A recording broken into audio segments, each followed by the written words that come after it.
What if the truth about one of the most notorious scandals of our lifetime has been sitting in locked boxes the entire time? Names, documents, and testimonies that could topple reputations in banking, Hollywood, government, and even intelligence. Tonight on Capitol Hill, the fight to expose Jeffrey Epstein's hidden files exploded in a way that left Americans with more questions than answers. 4 shocking documents entered into the record tell a story no one in power seems willing to confront: whispers of intelligence ties, secret calendars with high-level meetings, and reports of at least 20 powerful men who victims say were directly involved. Gentleman, yes, back. Mr. Chairman, I have a unanimous consent request. Gentleman's recognized. So I've got 4 documents I'd like to introduce into the record. The first one is Jeffrey Epstein's sick story played out for years in plain sight. And Acosta is quoted in here saying, "I was told Epstein belonged to intelligence and to leave it alone." The second document is entitled, "What Epstein's Bodyguard Warned About His CIA Connections." The third document is from Fox Digital. It's titled, "Epstein's Private Calendar Reveals Planned Meetings with Obama Admin Official CIA Chief." And the last document is Wall Street Journal article that highlights Ehud Barak's 36 meetings with Jeffrey Epstein. He was the former Prime Minister of Israel and head of military intelligence for Israel. It may have held that title when he met Epstein, and then, yes. Without objection, the gentleman will hold for a second. The gentleman from Maryland is recognized. Thank you, Mr. Chairman. Just one UC request. This is Judge Engelmeyer's decision from August in U.S. versus Epstein, stating the government's 100,000 pages of Epstein files dwarfs the 70-odd pages of Epstein grand jury materials. Without objection, the gentleman from Kentucky is recognized for 5 minutes. Thank you, Mr. Chairman. Director Patel, I watched some of your Senate hearing yesterday when Senator Kennedy asked you, "You've seen most of the files. Who, if anyone, did Epstein traffic these women to besides himself?" You replied, according to the transcript, "There is no credible information that he trafficked them to anyone else." You also said somewhere in the hearing and here today that the problem is that the case files are constrained by limited search warrants from 2006 to 2007, and that the non-prosecution agreement hamstrung future investigations.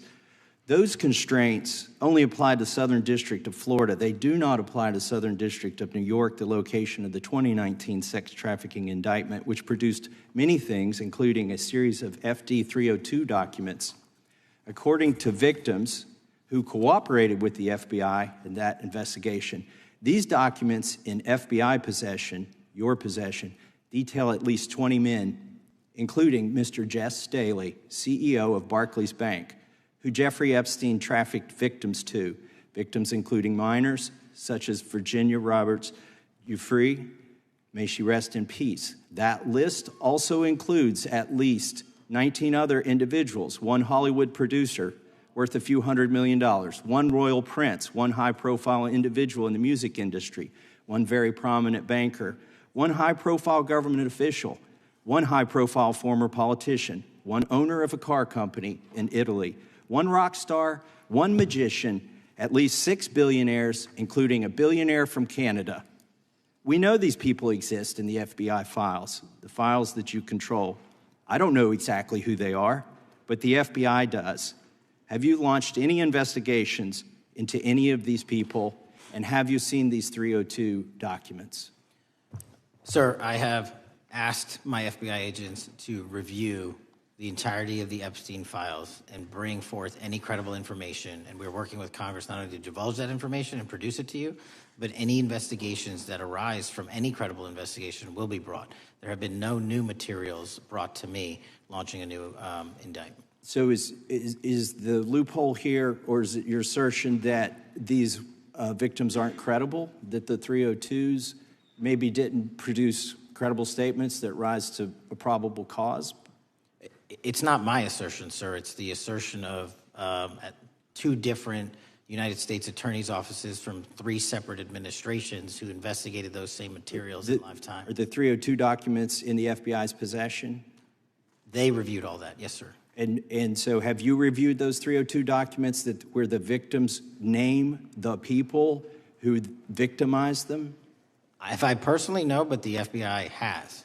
So how can you sit here and in front of the Senate and say there are no names? I said I named one today. I said we are not in the practice at the Department of Justice and FBI of releasing victims' names. That is not what we do. We are also not in the habit of releasing incredible information. That's not what we do. But multiple authorities have looked at the entirety of what we have. Okay, I got to move on here. Were you present when the AG had the White House event when she released the binders to the social media influencers? I was, yes. So if you're willing to meet with social media influencers who stood to benefit from the sensational and sad stories of these victims, will you meet with the victims as well? The FBI will meet with anyone who has new information. Will you personally meet with them? The FBI and the professionals who are handling the cases will. Were you instructed that it was important to release the documents to the Oversight Committee on the day of my introduction of the discharge petition to release these files? I don't know what day that was, so no. Well, they were released that day, and there were victims' names who weren't redacted because they were in such a rush, and the victims are not happy about that. Have you investigated any of the CIA connections? Have you seen the CIA file on Jeffrey Epstein? And if you wanted to see it, would they show it to you? Well, I can speak for the FBI, and that's presuming there's a CIA case file. And I've reviewed everything that the interagency, not I, the FBI, that was provided to us. Would you be willing to look at the CIA file on Jeffrey Epstein? If there is such a file, and if it has not already been turned over to the FBI will look at any new investigative leads. Have you made any progress on the pipe bomb investigation January 6th? And have you made any progress on the motive of the Las Vegas shooter? As to the first, it's an ongoing investigation, and we have made progress. As to the second, sir, I'll have to get back to you. All right. Thank you. I yield back. Mr. Chairman, I have a unanimous Gentleman consent yields back. request. Unanimous consent request from the gentleman from New York. I ask unanimous consent to introduce an unsigned memorandum from July 7, 2025 that says we did not uncover evidence that could predicate an investigation against uncharged third parties with the insignia of the Department of Justice and the FBI. Without objection. And yet the people meant to protect us insist there's no credible information. That single word credible has become the flashpoint of a debate that could decide whether truth is revealed or buried forever. So the question is, why are victims being dismissed, and who benefits from keeping the files hidden? The first crack in the facade came with a document bluntly titled Jeffrey Epstein's Sick Story Played Out for Years in Plain Sight. Buried inside is a quote that sends chills. I was told Epstein belonged to intelligence and to leave it alone. That wasn't rumor whispered in a tabloid, it was a statement attributed to a U.S. official, suggesting Epstein's crimes weren't just tolerated but possibly shielded because of who he was connected to. If that's true, then the scandal isn't just about one man, it's about how power protects itself at the expense of victims. And it gets worse. Another record introduced was titled What Epstein's Bodyguard Warned About His CIA Connections. Think about that. His own bodyguard, one of the few people who saw his movements up close, felt compelled to warn that the man he was protecting had ties reaching into the most secretive corners of government. Maybe it was paranoia, maybe it was fact, but here's the question that lingers. If the people closest to Epstein suspected intelligence involvement, why hasn't that possibility been fully investigated? Why do agencies dance around the question instead of confronting it? Then came the calendar. A Fox Digital report revealed entries from Epstein's private schedule, showing planned meetings with Obama-era officials and even a CIA chief. This wasn't speculation, it was written in his own records. A man already convicted of exploiting minors was keeping appointments with some of the most powerful figures in government and intelligence. Ask yourself, how could that happen without raising alarms? Were these meetings casual, coincidental, or part of something far more calculated? The public deserves an answer, but so far silence has been the only response. And if that weren't enough, the Wall Street Journal highlighted at least 36 meetings between Epstein and Ehud Barak, the former Prime Minister of Israel, and a former head of military intelligence. That's not an acquaintance, that's a pattern. And it's not just one meeting here or there, it's dozens. When a disgraced financier spends that much time with someone who once led a nation's intelligence service, questions don't just arise, they scream. Yet once again those questions are met with deflection, the narrative remains frozen in place. no credible information. That's where the congressional hearing grew tense. Congressman Thomas Massie pressed FBI Director Kash Patel, asking directly besides Epstein himself who were victims trafficked to. Patel's reply was blunt: there is no credible information that he trafficked them to anyone else. But then almost in the same breath he admitted the case files were constrained by narrow search warrants and a non-prosecution agreement dating back to 2008. Those limits, he said, tied investigators' hands. But here's the catch: those constraints only applied to Florida. The New York case in 2019 produced its own files, including FBI FD 302 witness reports where victims named at least 20 men. If those reports exist, and multiple sources say they do, how can the FBI claim there's no credible information? The word credible has become a shield. Victims risked everything to tell their stories, giving names to investigators. Yet instead of pursuing those leads, authorities point back to past prosecutors and say they didn't think it was strong enough. That may be legally defensible, but morally, it feels like another betrayal. Especially when the list of alleged names includes a Hollywood producer worth hundreds of millions, a royal prince, a prominent music figure, a billionaire banker, and at least half a dozen other ultra-wealthy individuals. These aren't faceless nobodies. They are elite figures who move in circles that shape culture, finance, and politics.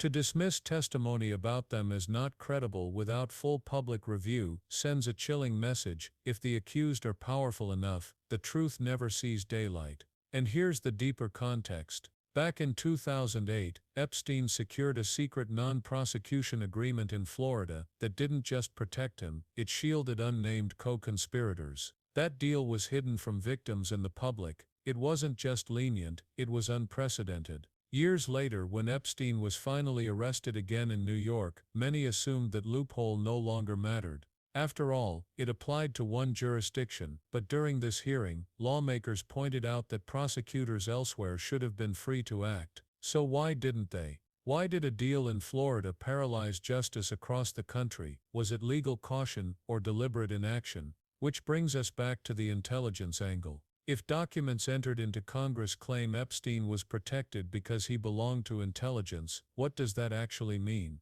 Was he an asset? Was he gathering information on powerful people? Or was it simply a convenient excuse for law enforcement to back away from a politically radioactive case? The bodyguard's warnings, the calendar with CIA meetings, the repeated contacts with foreign intelligence leaders, all of it paints a picture that demands answers. And yet the FBI's director gave the vaguest possible response: he'd only look at a CIA file if it exists, and if it hasn't already been turned over. That's not transparency, that's wordplay. Meanwhile, the victims' accounts sit in those FD 302s, hidden behind the same walls of secrecy. Survivors cooperated with the FBI in 2019, naming the men they say exploited them. Those names are in federal possession. Members of Congress have asked, directly, if the FBI will pursue them. And the answer was essentially not unless we think it's credible. Imagine being a victim who braved the public shame of testifying, only to hear your experience labeled not credible by the very institutions sworn to protect you.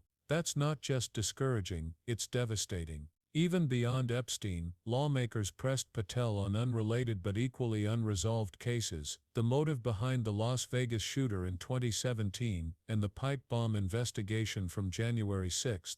His answers? Non-committal, still open, still ongoing, still unclear. It reinforced a perception that the FBI is either unable or unwilling to close the country's darkest chapters. For Americans watching, it raised a larger fear: if the truth can be delayed forever, is it ever really meant to come out? And that's the heart of the issue. Transparency isn't just about justice for Epstein's victims, it's about restoring trust in institutions that appear far more concerned with protecting the powerful than serving the people. Every time officials say no credible information without showing the evidence, they fuel suspicion that the files are being suppressed, not for lack of evidence, but for lack of will. The American people know the difference between an investigation that hits a dead end and one that's never really allowed to begin. The victims named names, those names are locked away. The documents hint at intelligence protection, those files remain hidden. And each time questions are asked, we hear the same circular logic: prosecutors before didn't act, so why should we? That cycle guarantees silence, but silence isn't justice, it's complicity.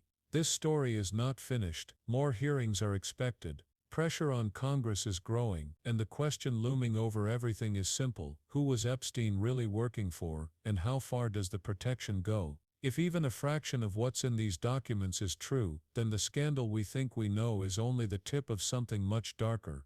Because it's not just about one man's crimes, it's about the system that allowed them to continue unchecked for decades. And maybe that's why so many are invested in keeping the files sealed. Because if they ever see daylight, they could reveal not just the names of individuals, but the blueprint of how power, intelligence, and money intertwine, in ways most of us can barely imagine. It would be a revelation not just of personal guilt, but systemic rot. So here's where we are. 4 documents with explosive claims, a congressional hearing exposing the gap between victims' testimonies and official denials, a word credible that has become the firewall between truth and exposure, and a nation left wondering if the truth will ever be allowed to surface. The only certainty is this: as long as the files remain hidden, suspicion will grow, and every day without answers deepens the wound, not just for victims, but for anyone who believes in accountability. If you think transparency matters, if you believe survivors deserve justice no matter how powerful their abusers may be, then don't look away. Because this isn't just history, it's happening right now, behind closed doors, in files still locked from the public. The question is whether enough pressure can finally pry them open. Stay tuned, because this fight is far from over. More revelations are coming, more names may be forced into daylight, and the truth, however long it takes, has a way of finding its way out. If you care about accountability, if you want to see justice done, share this story, keep the pressure alive, and don't let the questions fade. And if you found this breakdown eye-opening, hit that like button, subscribe, and ring the bell so you don't miss the next chapter in a story that could reshape everything we thought we knew.